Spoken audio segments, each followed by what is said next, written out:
বিনন্দিনী ঝুমুৰৰ বাবেও কিন্তু শেষত লাভ মিয়াৰে হ'ল। চাহ জনজাতিৰ লোককৃষ্টিৰ প্ৰদৰ্শনী মহোৎসৱতো মিয়াই ঘটিলে কোটি কোটি টকা। ঝুমুৰ নৃত্য কৰি নাচনী আৰু মাষ্টাৰ ট্ৰেইনাৰে গাইপতিত 25,000 পৰা 30,000কৈ টকা পাব। কিন্তু চৰকাৰী আয়োজনৰ সময়ত মিয়াই কোটিৰ ঘৰত ধন উপাৰ্জন কৰিলে বিনন্দিনী ঝুমুৰ। অনুষ্ঠানৰ পূৰ্বে গুৱাহাটীৰ বজাৰত নোহোৱা হৈ পৰিল ৰঙা পাৰীৰ শাৰী। ফলত পশ্চিমবংগৰ পৰা হক আৰু ইছলাম উপাধিৰ দুজন মিয়া বেপাৰীয়ে শাৰী আনি বজাৰ ভৰাই দিলে। তেওঁলোকে 1000 টকাত বেচিলে শাৰী, যাৰ দাম সচৰাচৰ সৰ্বাধিক 600 টকা। নাচনীৰ অলংকাৰৰ ব্যৱসায় কৰিও মিয়া বেপাৰী লাভৱান হ'ল।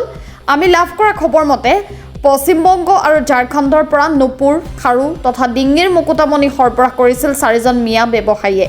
তেওঁলোকে কিন্তু পোনপটীয়াকৈ অসমৰ বজাৰত এই সামগ্ৰী যোগান ধৰা নাই।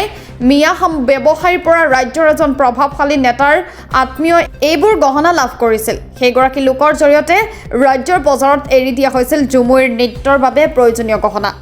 মিয়া ব্যৱসায়ীয়ে আনি দিয়া গহনাবোৰ শাসকীয় দলৰ নেতাৰ আত্মীয়ই খুচুৰা দোকানীক যোগান ধৰিলে। ডিঙিৰ মণি, খাৰু, নুপুৰ আৰু খোপাৰ বাবে প্ৰয়োজনীয় ফুলপাহলৈ সকলোবোৰ পশ্চিমবংগ, ঝাৰখণ্ডৰ পৰা অনা হ'ল। এই গহনাৰ ছেটটোৰ দাম হ'লগৈ কমেও 3000 টকা।